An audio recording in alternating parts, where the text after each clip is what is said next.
저는 장로입니다.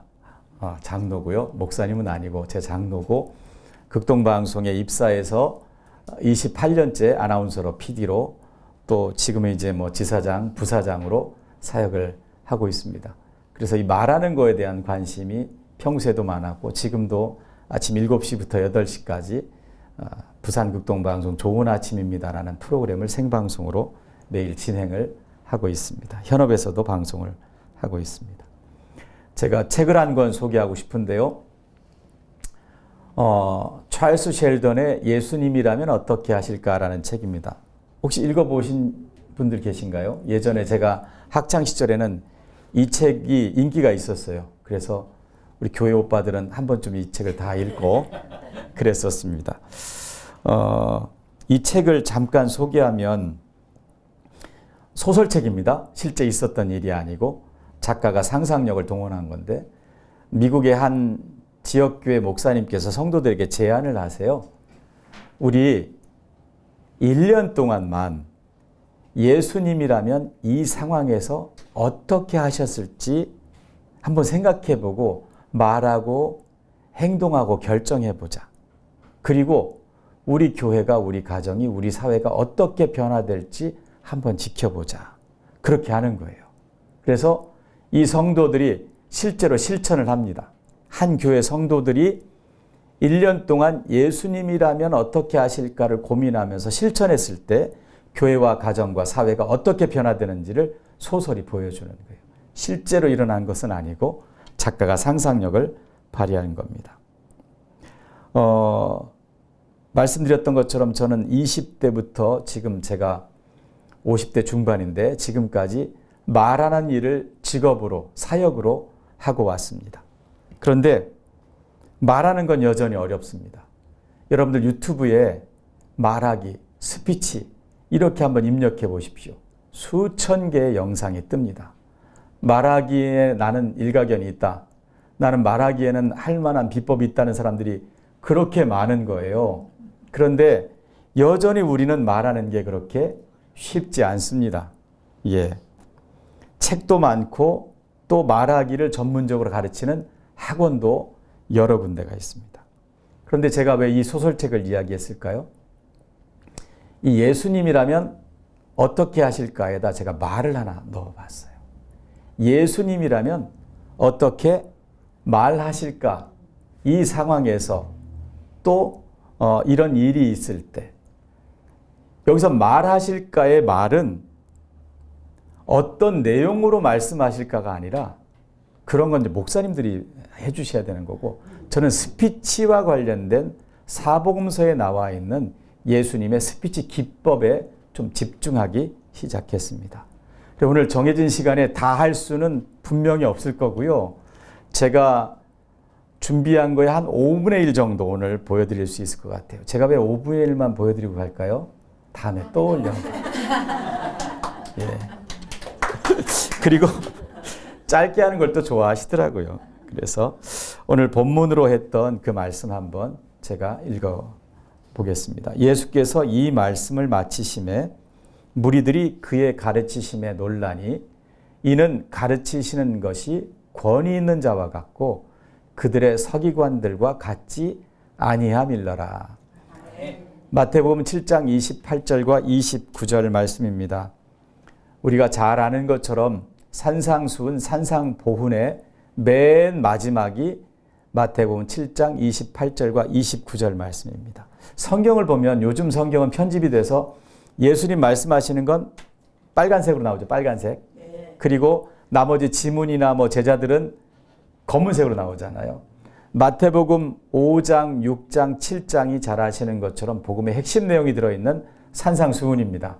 그래서 산상수훈의 제일 처음이 예수께서 무리를 보시고 자리에 무리들이 나오니까 이제 자리에 앉으시고 이렇게 시작하거든요. 입을 열어 가르쳐 가라사대 이렇게 나오고 나머지는 다 빨간색이에요. 그러니까 예수님의 가르침이 5장, 6장, 7장 이어지는 겁니다. 그리고 7장 맨 마지막은 예수님의 그 복음의 핵심 산상수훈을 들은 무리들의 반응을 사도 마태가 이렇게 기록한 거예요. 요것만 빨간색이에요.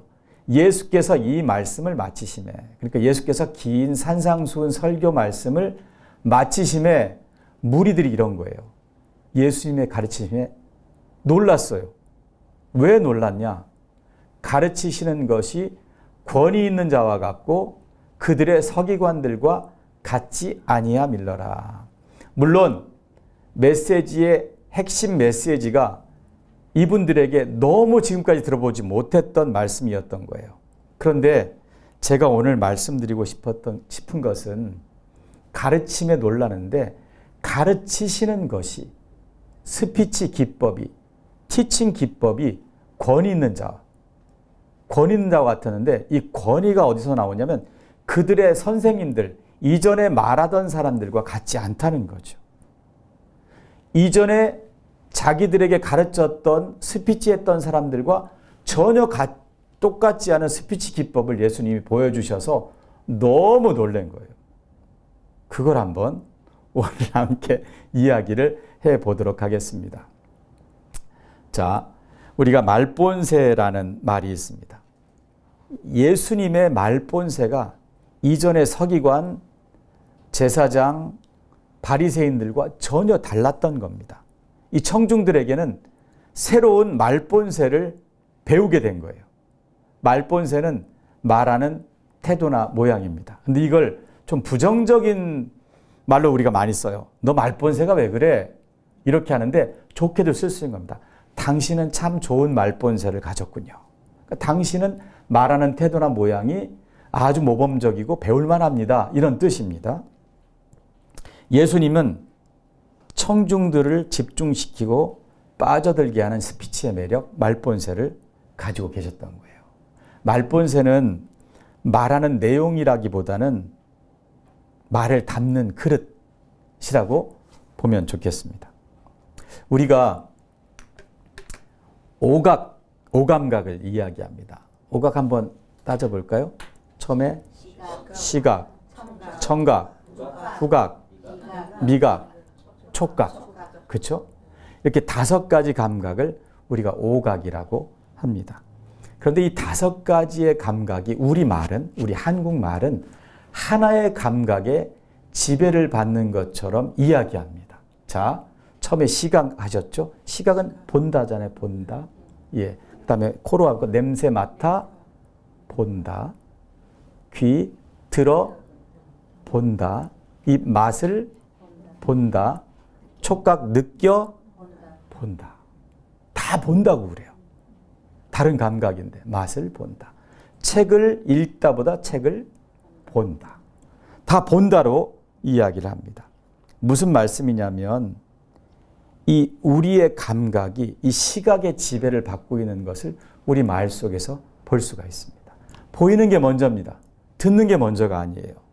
보이는 게 먼저입니다. 그러니까 보이는 것이 얼마나 중요한지를 드러내주고 있습니다. 제가 오늘 저희 방송사가 금요일마다 캐주얼데이여서 이렇게 캐주얼하게 옷을 입고 왔는데 옷은 이렇게 말끔하게 입고 왔는데 제가 제 앞치아에 아침에 먹었던 시금치가 끼어 있는 거죠.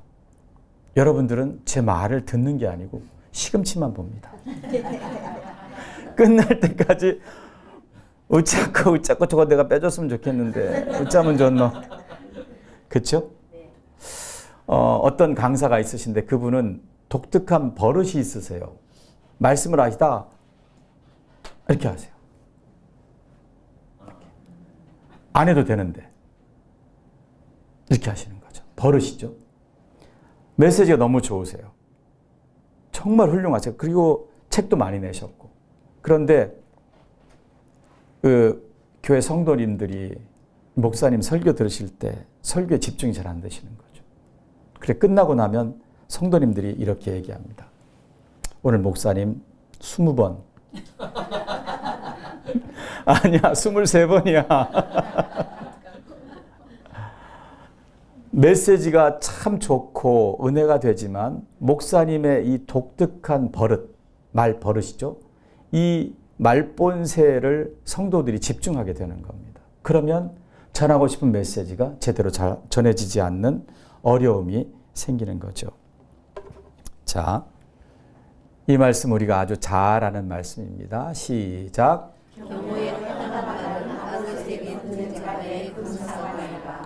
우리가 하고 싶은 말을 경우에 합당한 말이라고 잠언 말씀에서 표현해 주고 있습니다.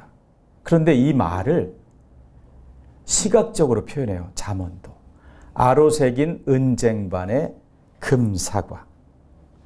은쟁반에 놓여 있는 맑은 금사과처럼 예쁘면서 귀하게 보이고 품이 있고 매력이 있고 상황과 잘 어울리는 이런 말을 하세요. 경우에 합당한 말은 이렇게 보기가 좋은 말입니다. 제가 지금 오늘 하고 있는 말씀으로 드리면 말본새가 반 이상 먹고 들어가는 거예요. 아로새긴 은쟁반의 금사과처럼 말본새가 좋게 말씀들을 하세요. 부산 분들 너무 빨라. 너무 높아. 그래서 우리 모두 이런 말을 하면 이 아로새긴 은쟁반의 금사과 같은 말을 하면 얼마나 좋겠어요. 그렇죠? 단기간에 이루어지지 않죠. 그런데 신경 쓰고 노력하면 누구나 바꿀 수 있어요. 네. 그리고 이 예수님께서 가르쳐 주신 기법을 좀 시도해 보시면 좋을 것 같아요. 다른 스피치 강사들 말고 우리 복음서에서 예수님은 이렇게 말씀하시더라. 그럼 배우면 좋잖아요. 그 이야기를 좀 오늘 해보고 싶습니다. 구체적인 예수님의 말하기 기법으로 이제 좀 들어가 보겠는데요. 이겁니다. 문장 부호까지 말하기가 첫 번째 예수님께 배우는 스피치 기법입니다.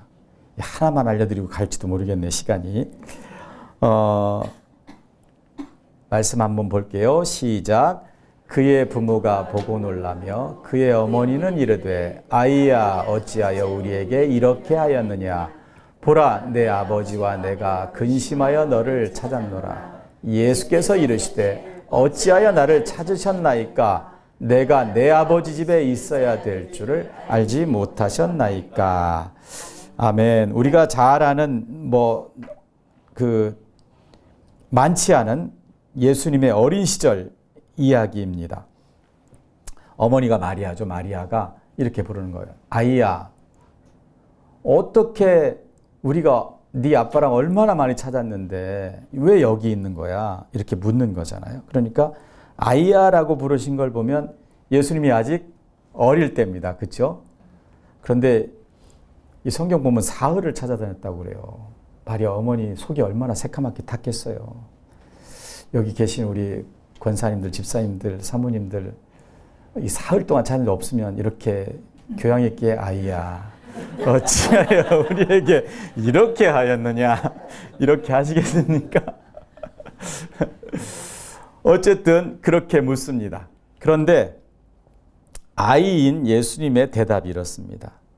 어머니, 어찌해서 저를 찾으셨어요? 제가 여기 있어야 될 줄 어머니 알지 못하셨어요? 이렇게 얘기하는 거죠. 사흘 동안 찾았는데 이렇게 대답하면 참, 네. 우리 아무튼 여기서 저희가 배우고 싶은 것은 제가 말씀드렸던 것처럼 문장 부호까지 말하자입니다. 자, 여러분들 교회에 1층 로비에 교회 1층에 다른 교회 목사님이 담임 목사님을 만나기 위해서 오셨어요. 그런데 아이야, 꼬마가 한 명이 있는 거예요. 꼬마가 한 명. 그래서 그 목사님이 얘 꼬마야, 목사님실이 어디야? 이렇게 물어봤어요. 그러니까 이 꼬마가 이러는 거예요. 인사를 꾹뻑 하더니 저 꼬마 아니고요. 예찬이에요. 목사님 찾아오셨어요. 목사님 방은 2층에 있는데 저 안쪽에 있어요. 제가 안내해 드릴게요. 저 따라오세요.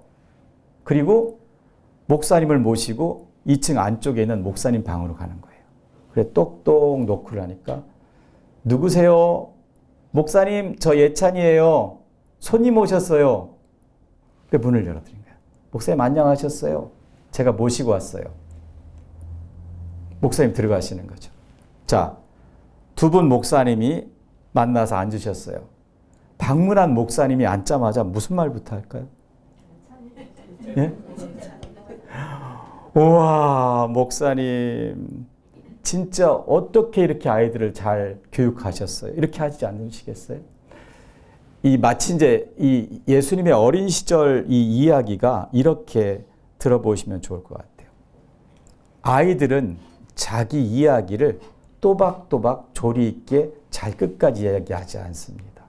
자, 꼬마야, 목사님이 부르시니까 그 아이가 예라고 할 수는 있죠.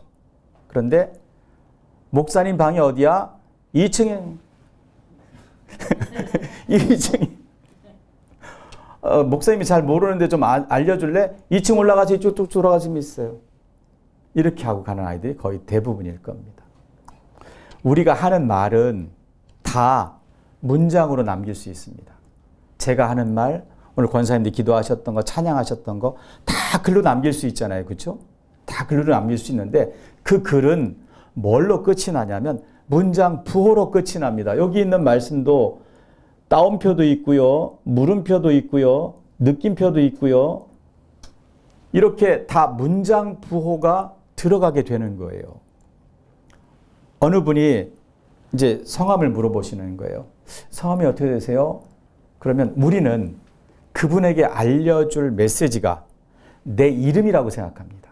그래서 이렇게 얘기하는 거죠. 박광현이에요. 성함이 어떻게 되세요? 김사라 권사예요. 이렇게 주로 얘기들을 많이 합니다.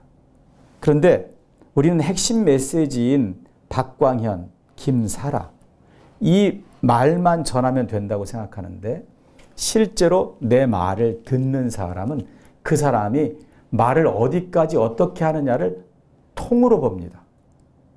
제가 여기 나와서 방송을 했다는 사람인데 예, 반갑습니다. 박광현 지사장입니다. 이렇게 하면 아, 저 사람 확신이 없는 사람인가? 부끄러움이 많은가? 자기 주장이 약한가? 어떻게 하다 저기까지 올라갔지? 백을 썼나? 아무튼 이 말 한마디, 이 사람이 말을 매짐하는 거 하나만으로 평가를 받게 되는 거예요. 그러니까 우리가 말본세를 좋게 하기 위해서는 말의 끝까지 우리 말을 글로 옮기면 문장부호로 마친다고 그랬잖아요. 마침표까지 끝까지 해주는 겁니다. 물음표까지 끝까지 해주는 거예요. 서로 칭찬하고 또 그 호응해 줄 때는 느낌표까지 끝까지 해주는 겁니다. 끝까지 다. 그런데 우리가 말줄임표를 너무 많이 쓰는 거죠. 말을 유보하는 말줄임표를 너무 습관적으로 너무 많이 쓰는 겁니다. 그런데 말줄임표를 써야 될 때도 있어요. 이런 거죠.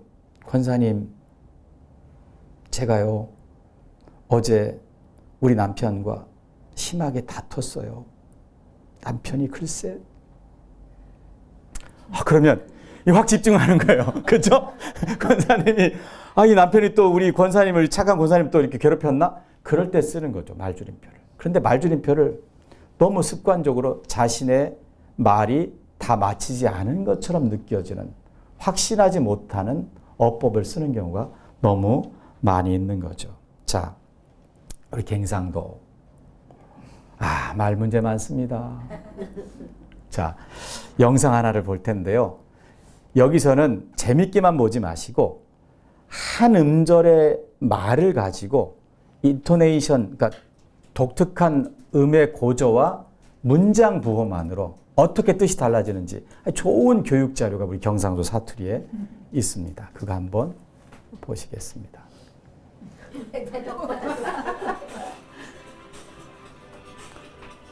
소리 안 나오나?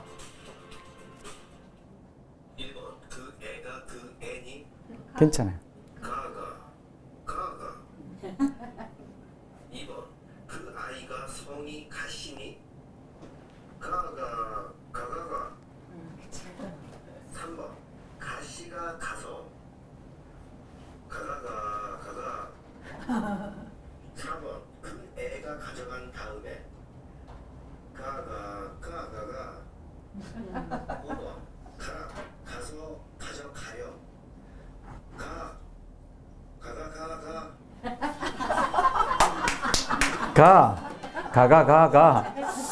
저는 이거 계속 보는데 이제 좀 익숙해지는 것 같아요. 저는 충청도 사람인데 이게 중요한 건 못 알아듣는다는 게 아니고 가라는 한마디 말로 어떻게 음을 길게 하고 작게 하고 높게 하고 낮게 하고 그리고 뒤에 문장 부호를 어떻게 붙여지는지에 따라서 5가지 말이 가능하다는 거예요. 그만큼 우리가 문장 부호까지 끝까지 말하는 것이 참 중요하다는 말씀을 드립니다. 자, 첫 번째 예수님께 배우는 스피치 기법은 문장 부호까지 말하는 겁니다. 습관적으로 하고 있는 말 줄임표를 절대 하지 마시기 바랍니다. 다행히 두 번째 편 도입은 할 수 있을 것 같습니다. 자, 이 말씀은 길으니까요. 잘 아시는 말씀이에요. 어떻게든지 예수님에게서 잘못을 찾아내려고 바리새인과 서기관들, 종교 지도자들이 선생님, 이 여자가 간음하다가 현장에서 잡혔습니다. 모세는 돌로 치라는데 당신은 어떻게 하시겠습니까? 이렇게 묻습니다.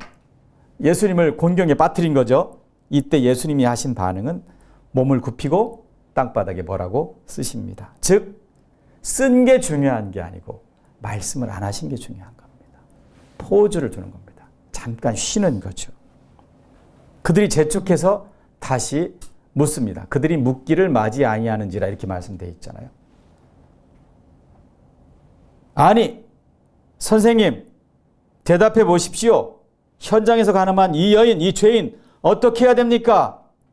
그들의 목소리는 더 커지고 빨라지고 날카롭습니다. 그들은 드디어 예수님을 곤경에 빠뜨렸다고 생각합니다. 모두 손에 뭐가 있죠? 돌멩이가 있습니다.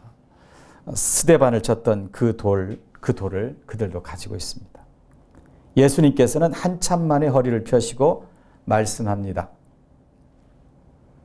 낮고 여리게 천천히 타이르듯이 말씀합니다. 여러분 중에 죄 없는 사람이 먼저 돌로 치십시오. 말씀에는 너희 중에 죄 없는 자가 먼저 돌로 치라. 이렇게 말씀합니다.